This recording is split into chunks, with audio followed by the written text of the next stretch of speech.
चालू करा बंद करो ना कैमरा असं जाणून ठेवा म्हणजे कॅमेरा इंचार्ज कोण नहीं लाइट नहीं कैमरे बंद करो बगल में खड़ा अखिल भारतीय पीठासीन अधिकारियों की बैठक चल रही है और हम लाइव तस्वीरें आपको कुछ ही पलों में दिखाएंगे। लोकसभा अध्यक्ष ओम बिरला इस बैठक की अध्यक्षता कर रहे हैं और वो इस बैठक में पहुंच चुके हैं। जो विधायी निकाय हैं उनके कामकाज पर इस बैठक में चर्चा होनी है। अखिल भारतीय पीठासीन अधिकारियों की बैठक, इसकी अध्यक्षता कर रहे हैं लोकसभा स्पीकर ओम बिरला और वो कार्यक्रम में जुड़ रहे हैं, पहुंच चुके हैं। ये लाइव तस्वीरें आपके टीवी स्क्रीन पर।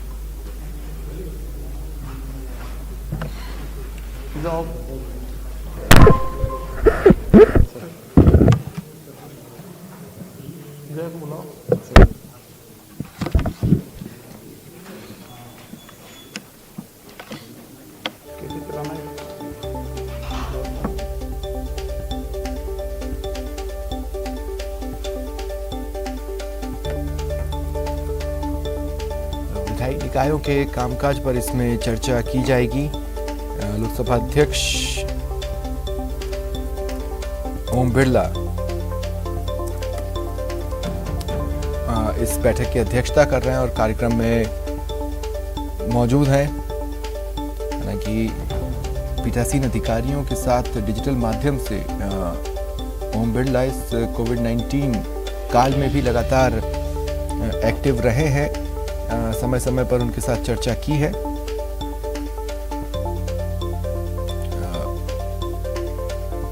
पिछले साल भी बैठक हुई थी और आज पिछले साल की बैठक में जो निर्णय हुए थे, कहां तक उससे जुड़ी चीजें पहुंची हैं,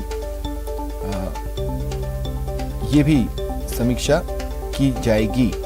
एक आभासी बैठक समझ लीजिए। भारत में विधायी निकायों के कामकाज पर चर्चा की जाएगी। लोकसभा सचिवालय ने सोमवार को ही इसकी जानकारी दी थी। संसद भवन परिसर के अंदर संसद भवन अनुबंध के विस्तार में ये पता चला है कि पिछले साल भी नवंबर में 2 दिवसीय इस तरह की का एक सम्मेलन आयोजित हुआ था, जिसमें जो कदम तय किए गए थे उनकी भी समीक्षा इस बैठक के दौरान होगी।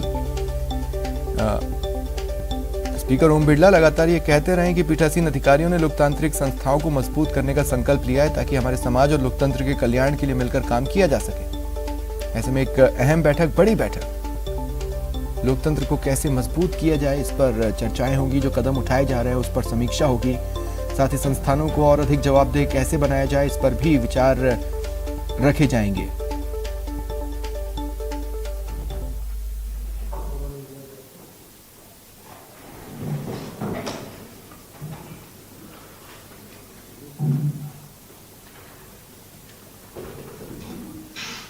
किस चलता है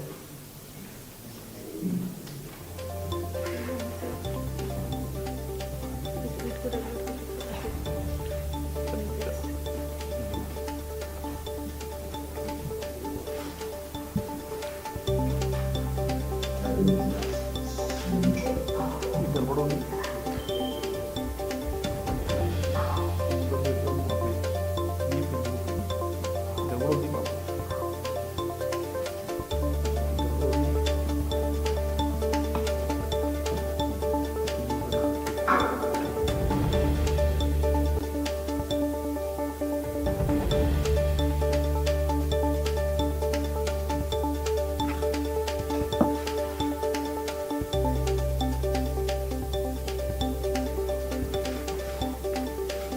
आज की पीठासीन अधिकारी इस वर्चुअल बैठक में आप सभी का हार्दिक स्वागत है। हम 19 अप्रैल को कोविड महामारी में जनप्रतिनिधियों की भूमिका विषय पर आपका और हमारा संवाद हुआ था, मिलना हुआ था। उसके बाद कोरोना की दूसरी वेव आई। उसके बाद दोबारा जब कोरोना की संक्रमण की रफ्तार संपूर्ण प्रदेश और देश में कम है, जब आप सब लोगों से वापस संवाद हो रहा है।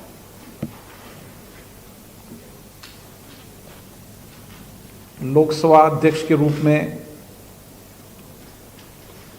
2 वर्ष मुझे इसी माह 19 जून को हुए हैं और लोकसभा अध्यक्ष के 2 वर्ष होने के बाद हमने 2 वर्ष तक संसद के कामकाज पर, संसदीय लोकतंत्र को सशक्त और मजबूत करने के लिए जो भूमिका संसद के पीठासीन अध्यक्ष के रूप में जो निभाई,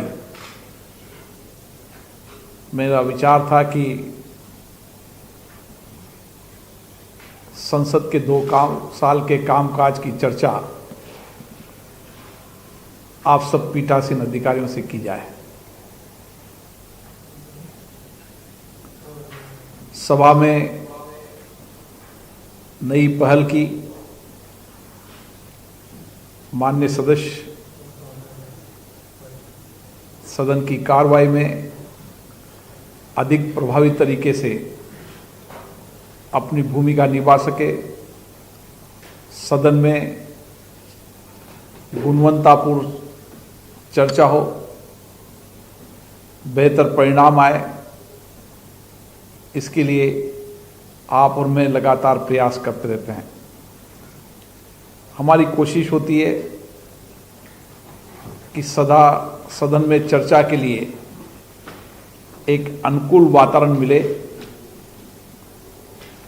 ताकि हम सदन के कामकाज को सुचारू रूप से चला सकें। 7वीं लोकसभा के प्रथम 2 वर्ष में 5 सत्र हुए, 114 बैठ के हुई, क्योंकि मार्च का जब बजट सत्र था उस समय ही विश्व के कई देशों में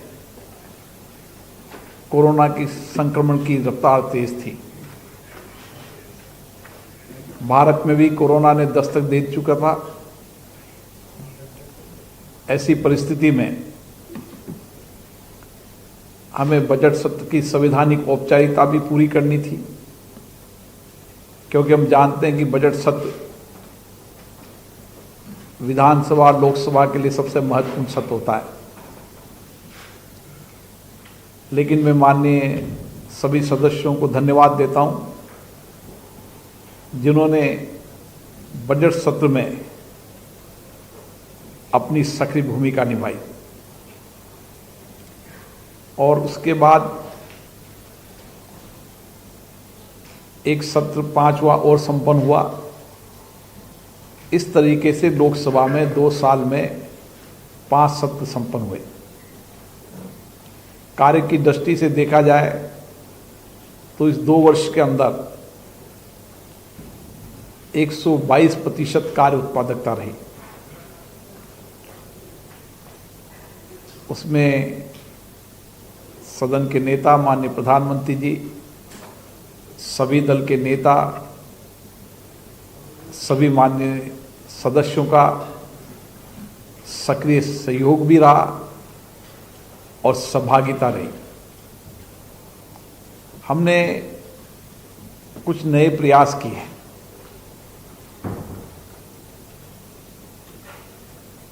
कि सदन में हर दल के व्यक्ति को, हर दल के माननीय सदस्य को पर्याप्त समय, पर्याप्त अवसर मिले। इसके लिए देर रात्रि तक सदन चलाया।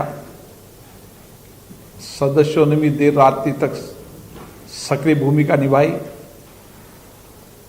कोरोना का संकट भी था,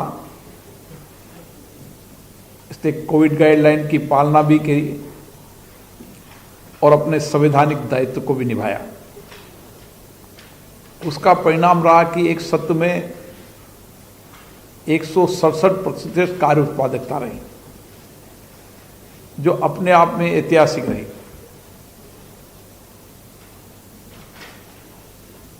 ऐसे शून्यकाल हो, नियम 377 है, जिसमें भी हमने कोशिश की कि ऐसे महत्वपूर्ण मुद्दे जो जनप्रतिनिधि सदन में उठाते हैं, वो अपने क्षेत्र की समस्याओं के लिए उठाते हैं, वहाँ की कठिनाइयों के लिए उठाते हैं, जनता की आकांक्षाओं अपेक्षाओं को सदन में रखते हैं और उनकी कठिनाइयों का समाधान कैसे हो, इसके लिए व्यक्ति से प्रयास करते हैं और सदन में भी उन विषयों को उठाते हैं। सरकार ने भी शून्यकाल के अंदर और 377 के अंदर एक सकारात्मक भूमिका निभाई। 377 के अंदर सदन में सामान्यता 60-70% ही उत्तर माननीय मंत्री देते थे। हमने कोशिश की, हमारे सचिवालय ने प्रयास किया, अब 90% से ज्यादा उत्तर माननीय मंत्री महोदय सदस्यों को देते हैं। इसी तरीके से शून्यकाल भी बहुत महत्वपूर्ण समय होता है, उसमें भी माननीय सदस्यों को अधिकतम मौका दिया और शून्यकाल के उठाए गए मुद्दों पर भी सकारात्मक जवाब देने का सरकार ने प्रयास किया, जिससे जो लोकतंत्र के सर्व संस्था संसद में उठाए गए मुद्दों को सरकार ने गंभीरता से लिया और कैसे उसका समाधान हो सकता है उसके प्रयास भी किए, जिसके एक सकारात्मक परिणाम आए। सदन के कामकाज को हमने नई तकनीकी डिजिटल का भी अधिकतम उपयोग किया। सदन में पहले डिजिटल के माध्यम से 40% ही ई नोटिस आते थे। हमारे सचिवालय ने प्रयास किया, माननीय सदस्यों से चर्चा की, अब 90% से ज्यादा डिजिटल नोटिस आते हैं, चाहे प्रश्न लगाना हो, चाहे 377 हो, चाहे शून्यकाल हो, इन सब में 90% से ज्यादा डिजिटलीकरण का उपयोग होने लगा। हमारी कोशिश है कि आने वाले सत्रों में इसको 100% ई नोटिस पर कामकाज हो, इसके लिए भी हमने एक सकारात्मक प्रयास किया। मुझे हर्ष है कि राज्य की विधानसभा विधान परिषदों में भी अब डिजिटलीकरण की तरफ बहुत गति बढ़ रही है। कई राज्य की विधानसभाओं ने तो 100% काम अपने सचिवालय का भी और माननीय विधायक महोदय ने भी 100% डिजिटलीकरण का काम किया है। इसके लिए मैं उन सब विधानसभाओं को विशेष रूप से बधाई देता हूं कि उन्होंने नई दिशा बनाई है। अधिकतम राज्य विधानसभाओं और विधान परिषदों में सदन की कार्रवाई का सीधा प्रसारण का भी व्यापक प्रयास किया है और इससे एक सकारात्मक परिणाम भी आए हैं। माननीय संसद सदस्य हो चाहे विधायक हो, सदन में उनका व्यवहार कैसा रहता है, जनता भी देखती है कि किस तरीके से हमारे चुने जनप्रतिनिधि सदन में हमारी बातों को, हमारी समस्याओं को, हमारी कठिनाई को उठाते हैं। इसके लिए भी सभी राज्य विधानसभाओं में भी सकारात्मक प्रयास किए और अधिकतम राज्य विधानसभाओं ने सोशल मीडिया और डिजिटल का भी उपयोग अधिकतम किया है। हमने एक और प्रयास किया कि हमारी रिसर्च विंग, शोध विंग है, वो मान्य सदस्यों के लिए 24 घंटे उपलब्ध रहे।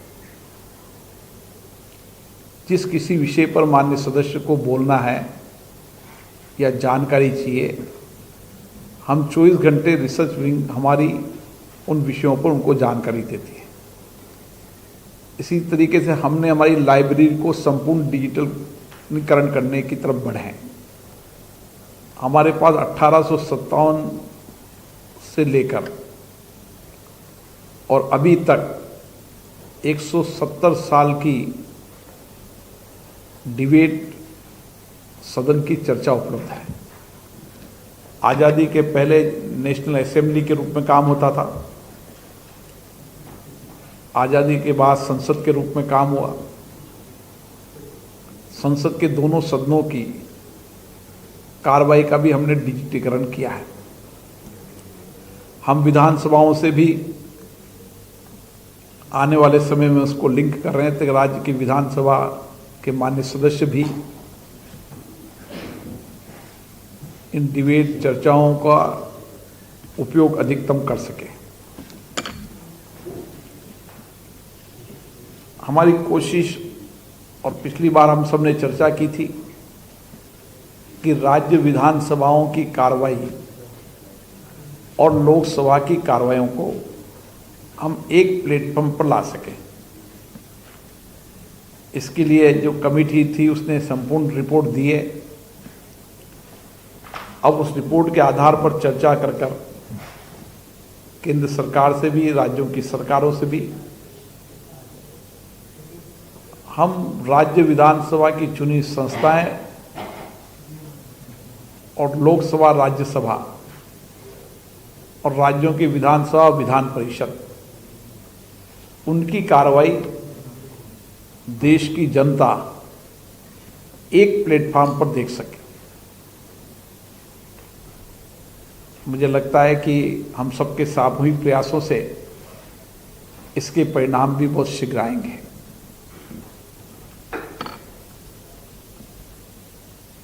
कोविड-19 के समय सदन का संचालन करना आप सबके लिए चुनौतीपूर्ण रहा है, लेकिन आपने उस चुनौती का मुकाबला करते हुए सभी विधानसभाओं ने भी अपने अपने सत्रों को चलाया है।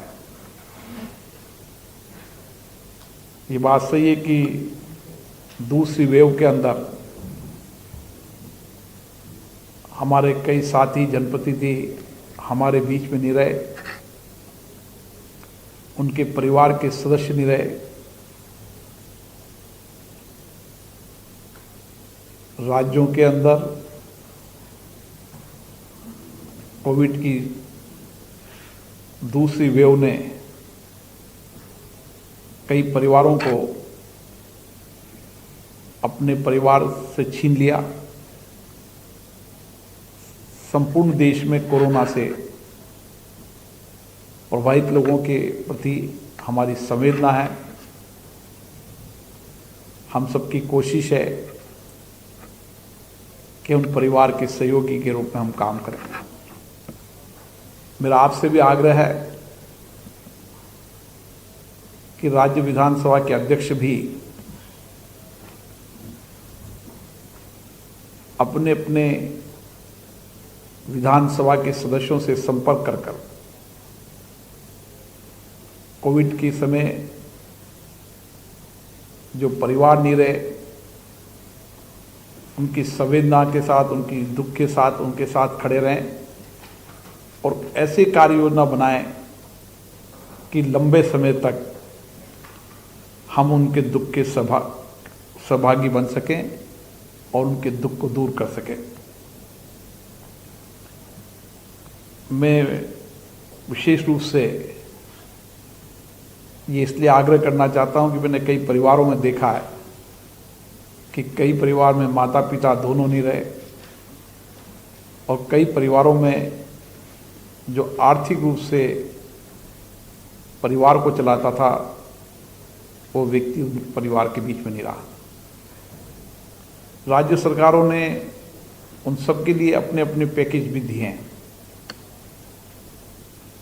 कोटा एक कोचिंग हब है।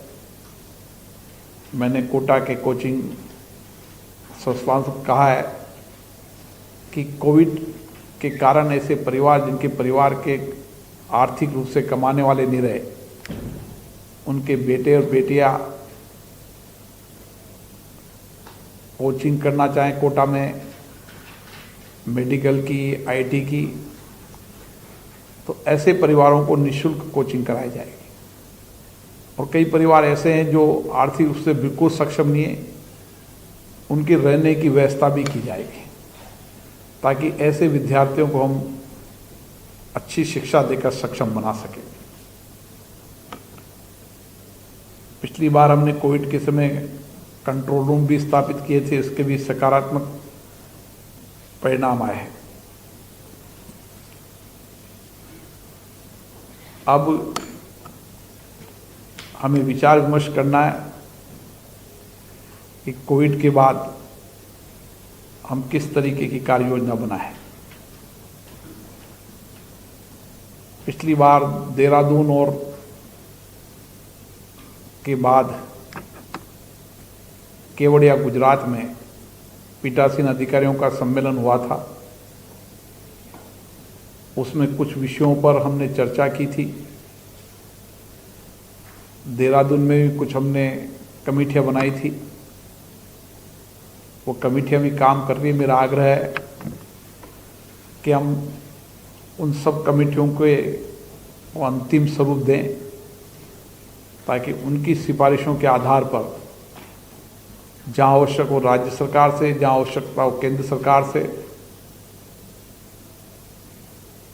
चर्चा करें, ताकि हमारे में जो मंथन में जो सुझाव आए हैं उन सुझावों के आधार पर किस तरीके से हम लोकतांत्रिक संस्थाओं को सशक्त भी मजबूत बना सकते हैं, जनता के प्रति और जवाबदेही बना सकते हैं, और उसके साथ साथ हम हमारे सदनों के अंदर नई पहल, नई बदलाव कैसे कर सकते हैं ताकि एक सकारात्मक माहौल सदन में दें और ये सदन चर्चा संवाद के लिए एक अच्छे माहौल में काम कर सके। इसके लिए आवश्यक हो तो नियम कानून में परिवर्तन करने का विचार हमने किया था।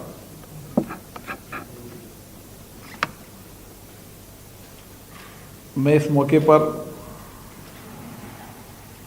एक और आग्रह आपसे करना चाहता हूं कि अब कोरोना की रफ्तार तेज हुई है, लेकिन हमें अब वर्चुअल बैठक के साथ साथ 15 अगस्त के बाद फिजिकल तरीके से भी हम एक पीठासीन अधिकारियों का कार्यक्रम आयोजित करें जिसमें जो जो मंथन हुआ था उसको अंतिम स्वरूप दे सकें और उन रिपोर्टों पर भी हम चर्चा कर सकें। मैं पीठासीन अधिकारियों से एक और आग्रह करना चाहता हूं। कल 21 जून को हमने विश्व अंतर्राष्ट्रीय योग दिवस मनाया। अपने अपने राज्यों में योग को बढ़ाना और देने तथा उसके बारे में जागरूकता फैलाने के लिए भी कार्य किया। योग हमारी दिनचर्या का हिस्सा बने, इसके लिए हमारे सभी जनपतियों ने 21 जून को योग किया ताकि एक संदेश देश और दुनिया में जा सके। अंतर्राष्ट्रीय योग दिवस पर मैं आपको बहुत बहुत शुभकामनाएं देता हूं। और सरकार ने 18 वर्ष से ऊपर के सभी व्यक्तियों के लिए केंद्र सरकार ने देश भर में निःशुल्क टीकाकरण कार्यक्रम शुरू किया है। कल पहले दिन इस कार्यक्रम में देश भर में 85 लाख लोगों ने कोविड टीके लगाए, जो अपने आप में पूरे विश्व में रिकॉर्ड है। ये सब संभव हुआ समाज के सभी लोगों के सामूहिक प्रयासों से। हमें अपने अपने राज्यों में हमारी लोकतांत्रिक संस्थाएं, चाहे पंचायत हो, चाहे नगर पालिका, नगर परिषद, नगर निगम हो, अन्य चुनी हुई संस्थाएं हो, राज्य विधानसभाएं हो, सभी जनप्रतिनिधियों को सामूहिक रूप से आग्रह करना चाहिए कि वह अपने अपने क्षेत्र की जनता से आग्रह करें कि वो कोविड वैक्सीन टीके लगाएं। उसके लिए जनप्रतिनिधियों की विशेष जिम्मेदारी होनी चाहिए, क्योंकि जनप्रतिनिधि समाज का नेतृत्व करता है। इसलिए पंचायत से लेकर दिल्ली की संसद तक सभी सांसदों से भी मैंने आग्रह किया है। मुझे आशा है हम सामूहिक रूप से प्रयास करेंगे तो अधिकतम जनसंख्या के टीके लगा पाएंगे। इससे एक व्यापक सुरक्षा कवच हमें मिलेगा। इसी के साथ जनप्रतिनिधियों से यह भी आग्रह करें कि अपने अपने क्षेत्रों के अंदर कोई संशय हो, कोई धार्मिक प्रचार कर रहे हो, तो उस संशय को भी दूर करें, ताकि टीके के प्रति कोई भ्रांतियां समाज में नहीं रहे। ये भी हमारी जिम्मेदारी है। मुझे आशा है कि आप और हम सब मिलकर हम लोकतांत्रिक संस्थाओं को सशक्त करेंगे, मजबूत करेंगे, जनता के प्रति जवाबदेही बनाएंगे, कार्यपालिका पर ठीक से निगरानी करेंगे, कार्यपालिका का एग्जीक्यूशन ठीक हो, ताकि जनता में एक सकारात्मक परिणाम लाएं। इसके साथ साथ हमारी संस्थाएं हमारे लोकतांत्रिक मूल्यों को और मजबूत करें और सुदृढ़ करें। ऐसा हम सबको सामूहिक प्रयास करने की आवश्यकता है।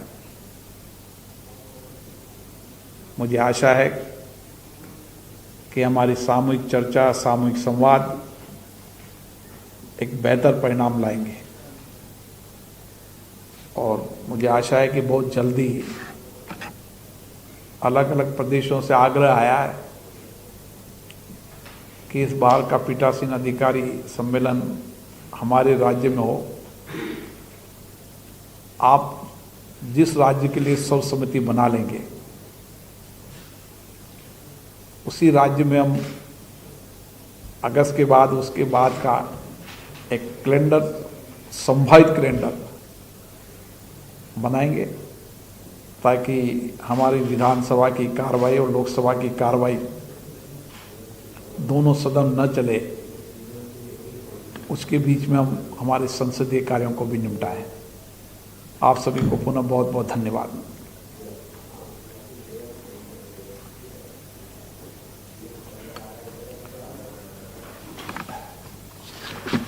अब मैं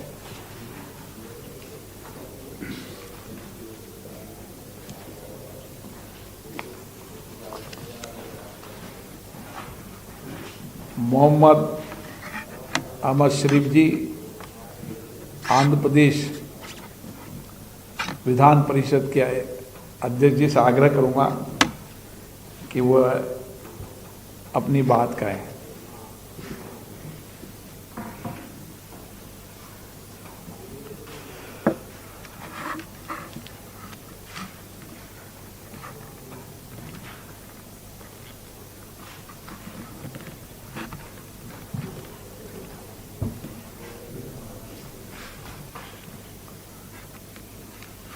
आवाज आ रही है?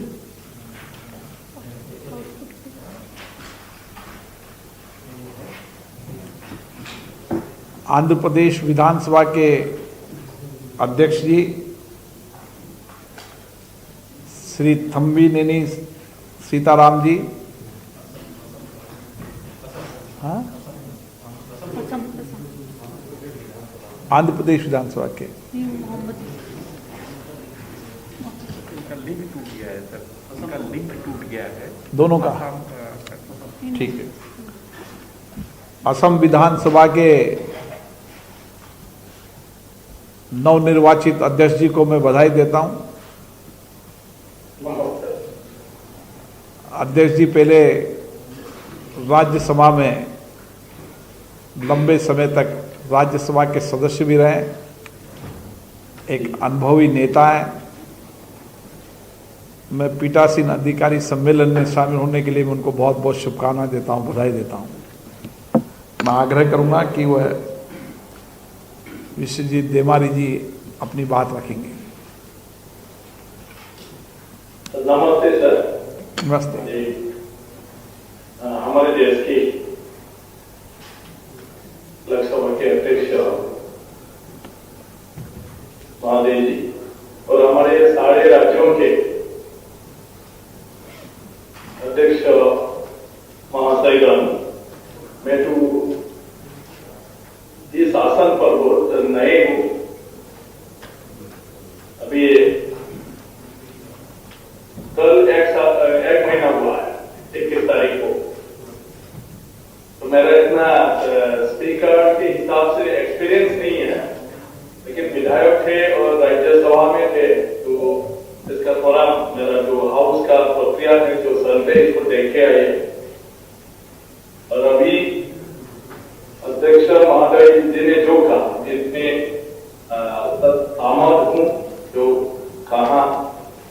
और आने वाले दिन में हम डेफिनेटली हमारी जो दायनी व्यवस्था है या पार्लियामेंट में जो प्रक्रिया है, उसमें हमारे देश और हमारे देशवासियों की भलाई के लिए, अच्छे के लिए हमको बहुत सारे ऐसे विषय पर बातचीत करके एक प्रक्रिया बनाने की जरूरत है, जिसको हम सरकार को सलाह दे सकते हैं।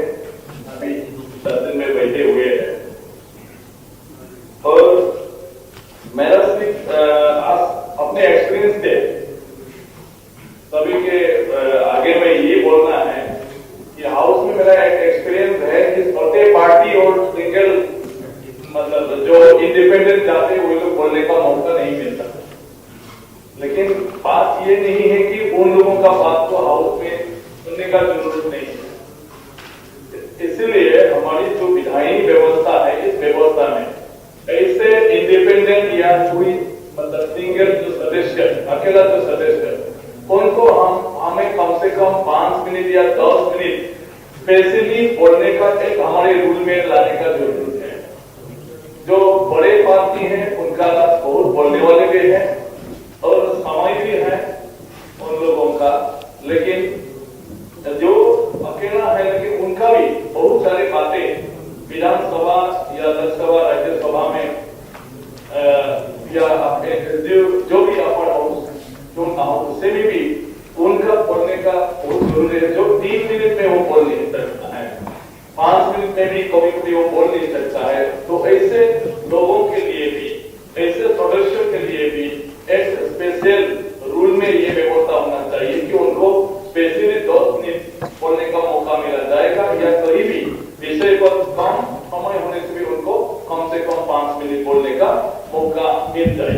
इसको मैं थोड़ा देख रहा हूँ। तो वहां से आपके जोड़िए विधानसभा में ये प्रक्रिया हम लोग लागू कर सकता है जी। और इसके बाद हर विधानसभा में आज ये थोड़ा सा समस्या आ रहा है कि जो गवर्नर का एड्रेस होता है, तो गवर्नर जगह के हमारे हाउस का सदस्य नहीं होता है, तो उनको गवर्नर एड्रेस जब करते हैं ताकि वहां पर कोई डिस्टर्ब ना दे, क्योंकि उसका जवाब तो सरकार ही देना है। तो गवर्नर को जब भी एड्रेस करते हैं तो कोई भी उसको रुकावट डालना नहीं चाहिए। और इसके लिए